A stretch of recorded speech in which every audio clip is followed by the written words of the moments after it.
on a cloudy day, when it's cold outside, I've got the month of May. Everybody say, I guess you say, what can make me feel this way? It's my girl. I'm talking about my girl. I've got. It is Friday, November the 25th, the day after Thanksgiving, the great American celebration. Two celebrations. Then Friday we have, today is the celebration of capitalism. Yesterday is the celebration of freedom. I'm sure free speech is all bound up in that, a general self-love couple of days in America. And Keith, you have dedicated the Thanksgiving issue to one of America's most cherished values, free speech.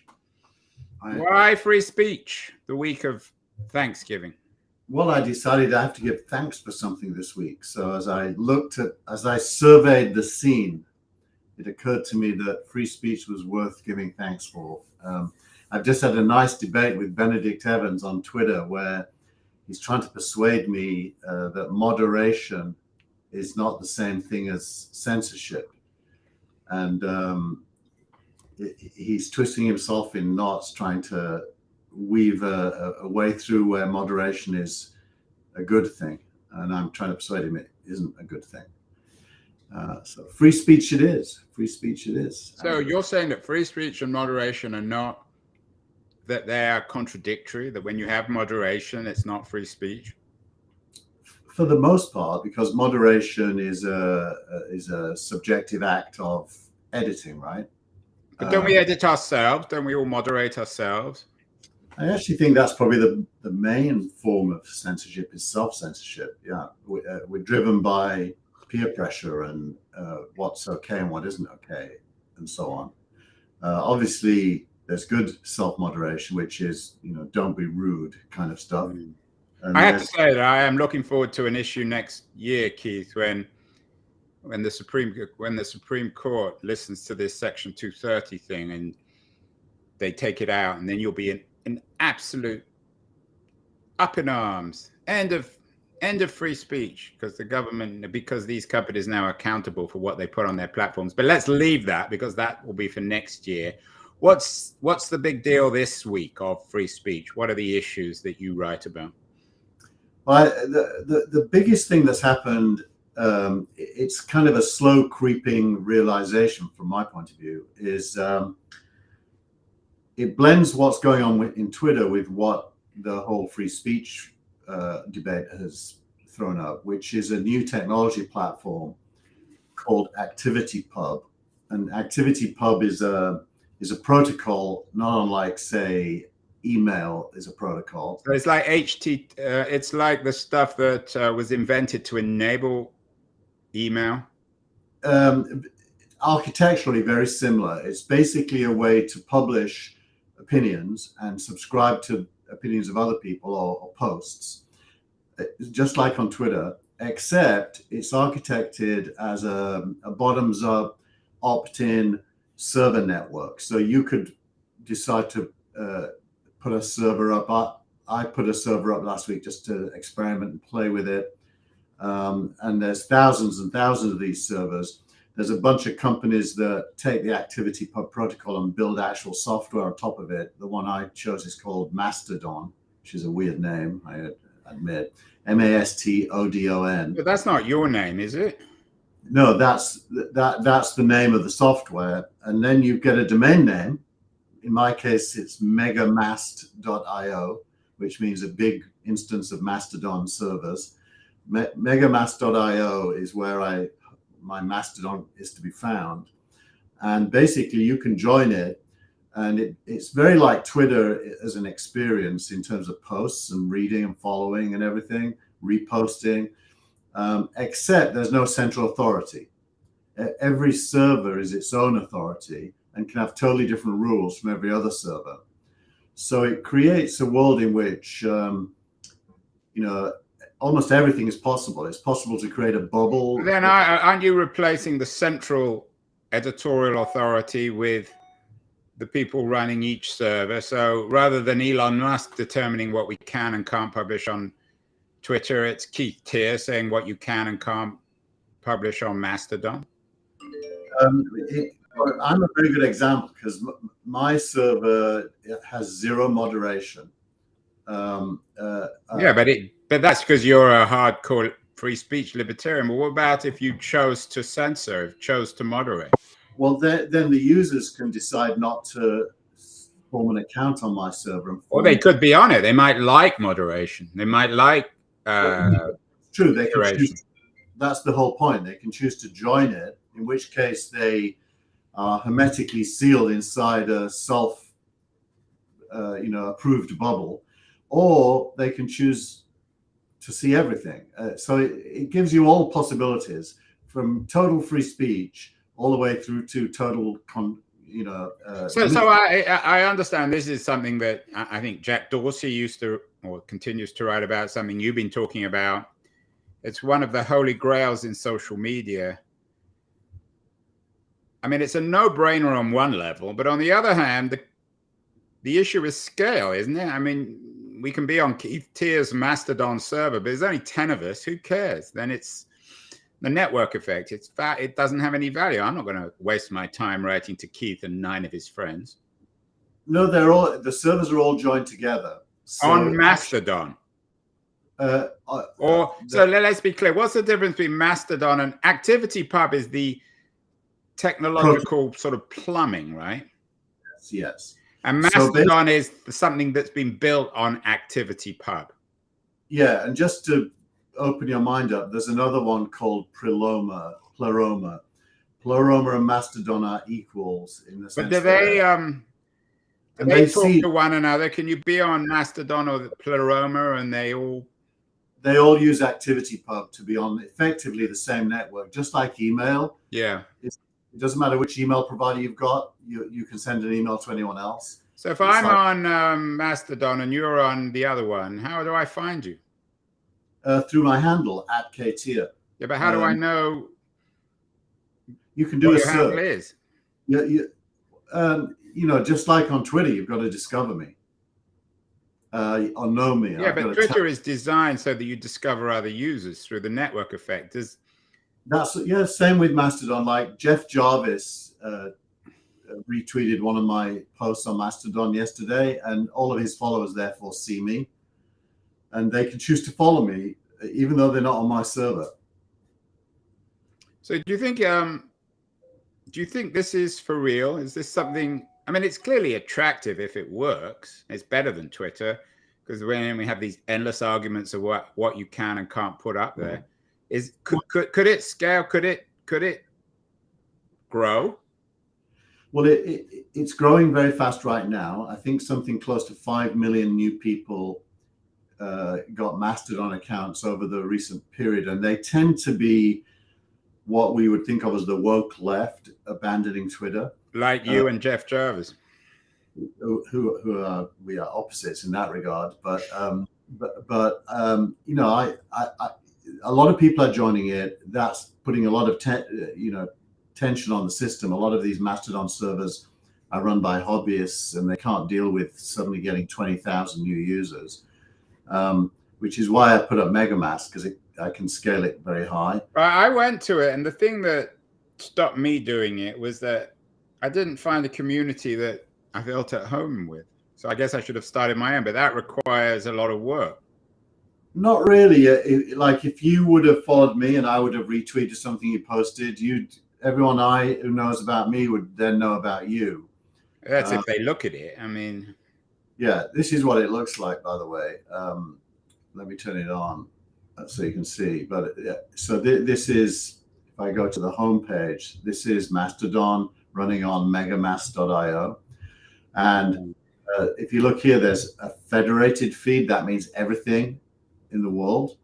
But there's also a local feed. Local feed is just people on this server, and you're there. Right. So let's separate Keith Tier, the hardcore libertarian free speech activist, from Keith Tier, the entrepreneur. we used to hear whenever there was a scandal about Google, we say, "Oh, everyone's going on DuckDuckGo," and that never really took off. Is this really going to take off? And there's no business here, so no one's going to make any money out of it. I think what will happen is it will either die or it will take off. If it takes off, that's a no-brainer. Yeah, but if it takes off. So say that again. Either it will die or it will take off. Well, the interesting thing is what will happen if it takes off. So if it takes off, already Tumblr and Flickr have implied that they're going to implement ActivityPub. I think Twitter will end up implementing it as well. And you'll end up with what happened in email, where after many years of Gmail rules the world. Right. So what you're saying then is Twitter would just be another Mastodon server, essentially, a very big one. Yeah. And if you're comfortable with Elon Musk's editorial or lack of editorial policy, then you'd stay on that. But then what about on the money side? Can anyone go on the Mastodon server and build a business? Does it require you to be a non-profit? Yeah, you can build a business basically by charging a subscription. And there are some that do that, like Leo Laporte, who I know you'll be familiar with, who does this tech. He has a Mastodon server at twit.social, and he charges. So you'd think that your friends at Substack would like this?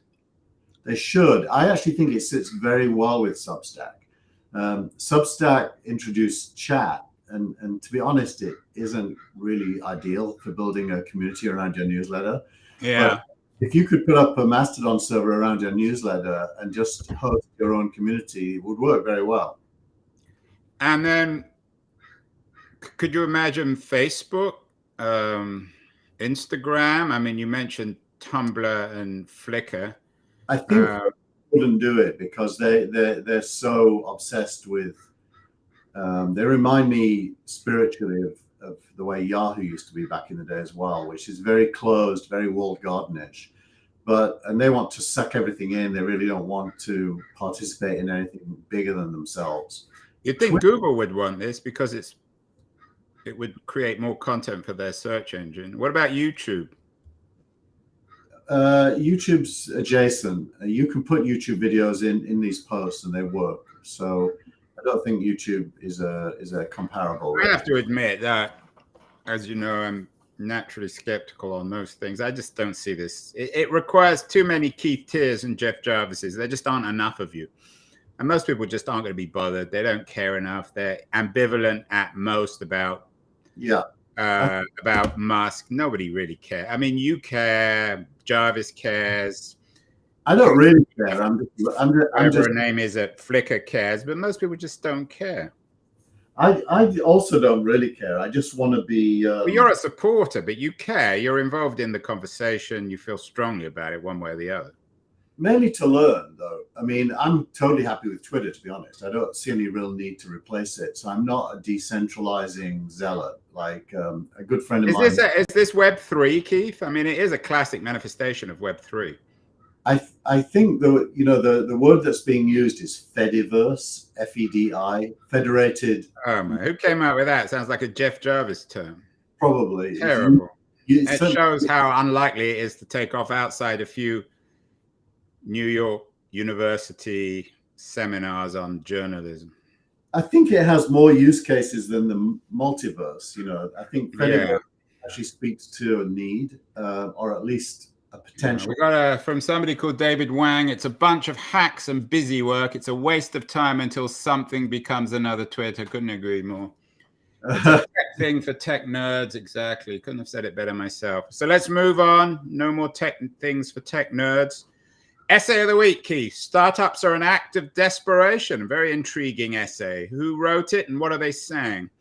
Yeah, this is Elad Gil, and Elad Gil is one of the most successful angel investors in the world. There's his picture of Airbnb before it was Airbnb, and he's basically making he's talking about founder personalities, and he's written a long piece about all the different kinds of desperation that lead a founder to do a startup, and they're all insightful. He starts with career desperation, which is you can leapfrog the career ladder by doing a startup and suddenly, managing people where you wouldn't be given that right if you got a normal job. Financial desperation is basically you can make 20 years worth of money in 2 to 5 if your startup goes well. 2 to 5 minutes. And he even goes on. He says it would take 25 years of work to make the $5 million that you could get from a fairly modest exit. But is he saying that? Is this an essay that's critical of the act of startups? Is he warning people against it? You got to say that, because everyone fancies himself as a startup entrepreneur. Is he saying that the only people who are really suited to it are the desperados like you? He is saying that that's who's suited to it, and he's also saying to investors, don't invest in someone unless they look like this, because this is what it takes to be successful. It has to be death or succeed kind of mentality, and you don't get that unless a lot is riding on your success.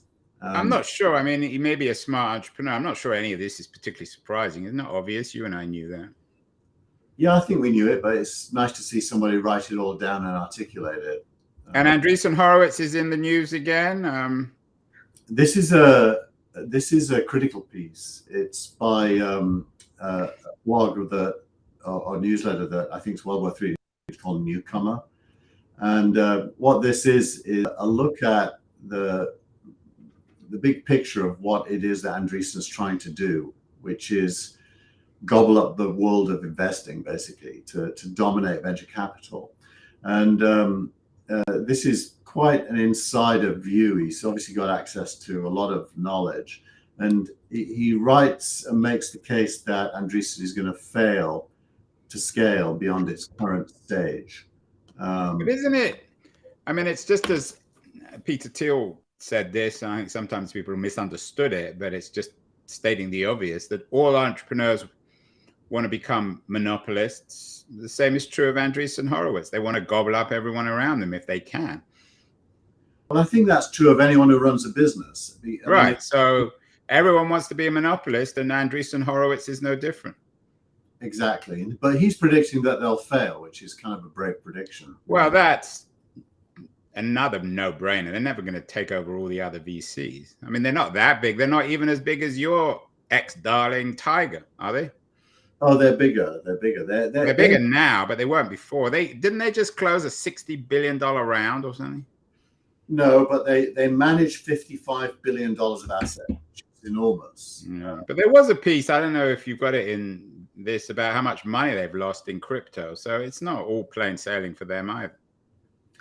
Yeah, that's the game they play, though. The game they play is they have a big pool of money. They make lots of bets, and if one of them loses, it shouldn't matter. One of the most interesting essays of the week, I read this before you even linked to it, is AI replacing all creatives. I mean, that's part of this latest AI boomlet with these platforms, the DALL-E style platforms that empower creatives, quote unquote creatives, to do art and writing. What's your take on this? Well, I put it in because it's stating the obvious, which is that the division of labor historically gets rid of jobs by replacing jobs with automation, and the creatives are definitely in the firing line now, but not because machines can be better than creatives at being innovative. Because I think the thing we discussed a couple of weeks ago, which is this isn't really art. Yeah, and I don't think even they would argue that. Yeah, so it doesn't matter that it isn't art if it can do a decent job of writing or creating images that reflects a need. I had Gary Marcus on my Keen On show last week, and he's a big time, he's a real authority on AI. He says that most of these engines are really just at the moment really not very good. I have to admit, I signed up with DALL-E and I wasn't particularly impressed. Yeah, they're not very good yet. Again, it's always the case. They're not good. Then someone invents something that really is good. I think this is a real space, isn't it? It is, yeah. No, it's definitely a real space, and it's getting better. Stable Diffusion, which is one of them, launched version 2 yesterday, and it's significantly better than version 1 already. And they blocked all not safe for work stuff, by the way. So they're beginning to moderate. So Oh, no more free speech. Yeah, and I tend to be an optimist on this one. I think that all this AI will actually be a help for the creative. So I write, I do video, I can't do art. So if it can help me with some art, it's not a bad thing. I'm not sure if it puts artists out of work. Yeah, it's like chess. I mean, AI hasn't put the chess masters out of work. It's actually made chess a bigger business. Yeah, yeah. So we're in agreement, a painful disagreement on that one, Keith. What about Elon Musk? He's always in the news. I guess we have to deal with him. You know, last 2 essays of the week deal with his plans. He came out with some new plans, I think, overnight about different colored badges. Does any of it really matter? Does anyone really care now? Well, a lot of people care. If you look at his tweets, he's typically getting hundreds of thousands of likes and retweets on his tweets. So he's a ringmaster in a circus, and the circus is growing an audience because of him, which is ultimately all that Twitter has to do to be successful. And everyone's focused on advertisers bailing. No one's really focused on, well, what is this guy actually trying to turn it into? And I think what he's trying to turn it into might be a lot more pleasing than would be implied by some of the negative reaction to him. He's trying to turn it into an interesting, vibrant conversation space, very different to Mastodon. The big word in Mastodon is community. The big word in Twitter, a horrible word. It reeks of Jeff Jarvis. Whereas in Twitter, it's town square for the world. And if you were to choose between town square for the world and community, I'd choose town square for the world every time. But that has implications for moderation and stuff. Because does he even care? I mean, does he need to make money? Can't he just have it as a plaything? I mean, it's not going to lose that much. He's spent all the money now. It's sunk. You could just keep it as the town square, even if it's non-profitable. Well, I don't think he's a proprietor in that sense. I don't think he's mainly got the mindset of an owner. I think he has the mindset of an evangelist for an end game. And when that's true, money's not your driver anyway. Your driver is some belief of something you're building. Like he really wanted the Tesla to have certain characteristics, or the SpaceX. He wanted to be able to land and reuse the spaceship. He gets obsessed around details like that. And in the case of Twitter, it's a public town square for the world. And if you're going to build a public town square for the world and be consistent, you can't really listen to people who want you to limit it to certain points of view. Yeah, I agree. And I think letting everyone back on is fine. I mean, I think that the last regime was... I'm not a free speech fundamentalist like you, but I think their justification was just profoundly flawed. So he's not a bad thing. What else, Keith? There's the damage limitation of the FTX collapse. Sam Bankman-Fried. He's a intriguing character. Michael Lewis apparently is writing a book about him. It should be a fascinating book. There are going to be movies about him. He is a pinup for everything that's wrong with boom bust digital capitalism, isn't he? You know, it's interesting. I was at a Thanksgiving dinner that I go to every year yesterday with some friends, and one of my friends who's in venture capital made the point that what Bankman-Fried has done is popped the belief that venture capitalists are somehow clever, that they have a unique insight, that it leads them to pick winners all the time. Because Alfred Lin, who has got a massive reputation on the positive side, he's the one who made this investment. And he's having to go and apologize, which is what this argument. Yeah, but I mean, the thing with Bankman-Fried is he knows the language of the coastal elites. He went to, his parents teach law at Stanford. He went to MIT. He knows how to talk to these people. I'm guessing he talks so fast, and they all talk so fast. They measure the number of words per minute, and then they say, oh, well, he talks fast enough, we'll invest in him. And he has the credibility because of his network. So he's part of this new aristocracy, which it's very much sort of pre-French Revolution, I think, in that context. Yeah, I think that's right. It's interesting because if you study political science, and I did, and I think you have as well, the whole evolution of thinking from Plato through to democracy and the Enlightenment. It's interesting. Silicon Valley is quite Platonic in that it believes that some people are better than others and should control the others through enlightened leadership. So it's very pre-democratic in its mindset, and I think Bankman-Fried is part of that. It's also a bit Socratic. We like debate in Silicon Valley, but we also like to know who's the leader. And particularly given your dislike of the woke left, you must be very amused by the PR crisis of effective altruism. I mean, nobody could have done effective altruism more harm than Bankman-Fried. It's almost as if he was created by Fox News to show how empty and hypocritical this notion is by stealing other people's money to give it away to for effective altruism. I actually think, take away even the word effective, I think altruism as a solution to the world's problems is a mistake. I don't mind that Bill Gates gives his money away to good causes. That's fantastic. But if you pretend for a second that that is sufficient to deal with the major issues facing the world, it really isn't. So, and what happens is altruism becomes a solution, and therefore the real solution, which is human beings organizing together to solve problems, somehow gets given over to the altruistic, wallets, which can never work. So you're against Mastodon then? I bet Sam Bankman-Fried likes Mastodon if he has any time to think about it.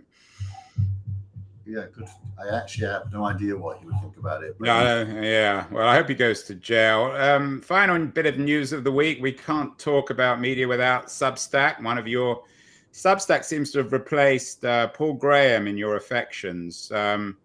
You say that Substack writers, or news of the week is that their writers need to collaborate to grow. Is that an implicit critique of this new networking feature? Yeah, I think Substack needs to learn from Mastodon what a network effect looks like. What they're suggesting here, I put it in mainly because I think it doesn't really solve their problem, is something called the Letter Project. There's something to like about the Letter Project is when two people, for example, you and me, one of us writes a letter to the other with a point of view, and the other one replies with the letter with a different point of view. And it's basically like a slow burning debate through letters. And they're looking at that as a kind of a feature of Substack, as a type of thing, which I think is a bit underwhelming, to be honest, but it's not a terrible idea. I think it could be entertaining to have some of those and read them. So, what does Substack really need is what writers really need, and readers as well, which is a way to become discovered, promoted, and I think the reader side of Substack and the writer side have different challenges, and I think that basically the leadership at Substack is very focused on the writer, but not really on understanding the reader, and therefore it becomes smaller than it could be. And the way out of that is understanding the network effect and how to do it. And they do some good things there. It's just very early. Well, it's always very early until it's very late. That's the nature of Silicon Valley. We will talk, no doubt, once again about Substack. But let's get to our final two features of the show, which we always enjoy. Startup of the week. It's Mastodon, Keith. Is that even a company? It's a network. It is a company because they produce software, but it's open source, so it isn't commercially a company. But it's a little bit like Ubuntu. isn't a company, but it's still very significant and A bit impactful. PC for you, a bit woke, I think. I think secretly you're a bit of a woke guy. I like technology that enables things, and I like openness, and I like distributed. So there's a lot to like about it. I don't really counterpose it to Twitter. I way prefer Twitter as a place to go and post myself because everyone's there. But I can see the potential. Yeah, I personally don't. I think Mastodon is a storm in the Twitter Cup. We shall see. Again, we never hear about DuckDuckGo anymore. Let's give Mastodon a few months to see whether it grows beyond the initial few million who always flee to these things in moral crises, moral hysteria. Finally, tweet of the week. Don McCaskill. Don McCaskill is the CEO of SmugMug, which is the current owner of Flickr. That's another piece of crap, isn't it? I mean, that was one of the great scams of the late Web 2 period. Well, Katerina Fake built and her. Oh, I'm thinking of the other one. Anyway, go on. No, Flickr was good, and Katerina. I'm thinking of Tumblr. Yeah, Flickr was the first photo sharing site. Yeah, and they sold it to Yahoo, which I think early. If they'd have waited a few years, they could have made billions of dollars. Not that they probably care about the money. And wasn't it Stuart Butterfield as well who went on to make fortune in other areas? Slack and Katerina Stewart. It set them up for life, so it's not a bad decision. Anyway, they're talking about implementing ActivityPub on Flickr, which will turn Flickr into a photo-centric version of this distributed post thing. And Matt Mullenweg, who, by the way, is the founder of WordPress. Yeah, I know him. And Matt acquired Tumblr, so WordPress owns Tumblr. They are also committing to implementing it. So that makes me think there is a there with this. By the way, the founder of these are all. I mean, I don't know if they're failed, but they're shells of once vibrant platforms. I mean, how many people are on Flickr or Tumblr? Real people, active accounts. No, still lots actually. There are still lots. Being what? Well, WordPress is something like a third of the websites in the world. So, yeah, but who does websites anymore? People do. Yeah, there are lots of them. And anyway, ActivityPub is definitely getting early interest from some players who could give it a big push. So that has to be. You have to keep an eye on that, just like we keep an eye on Web3 and all that stuff. I mean, it's a no-brainer for all these. I mean, Yelp, all these networks. Why wouldn't they use ActivityPub to broaden their range, give more content to their users? Yeah, Reddit should as well. Well, Reddit already is kind of ActivityPub, isn't it?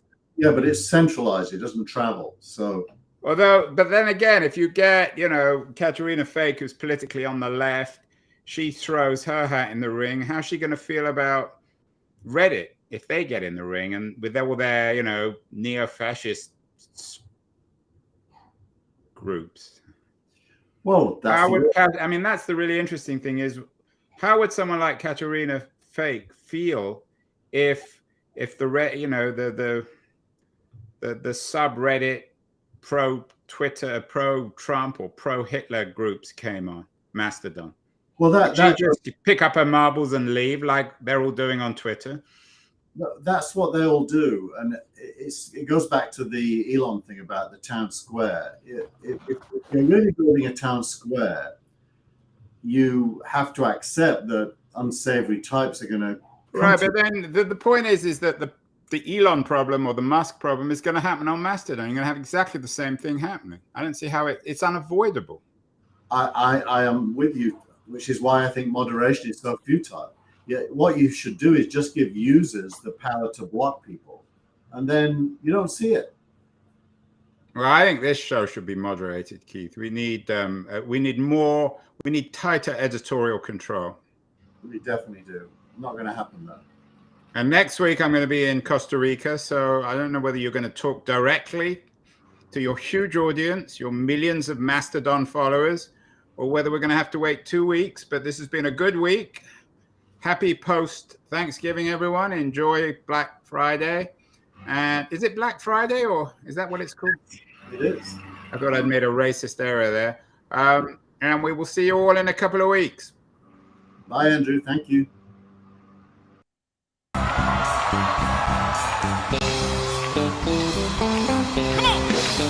I've got sunshine on a cloudy day. When it's cold outside,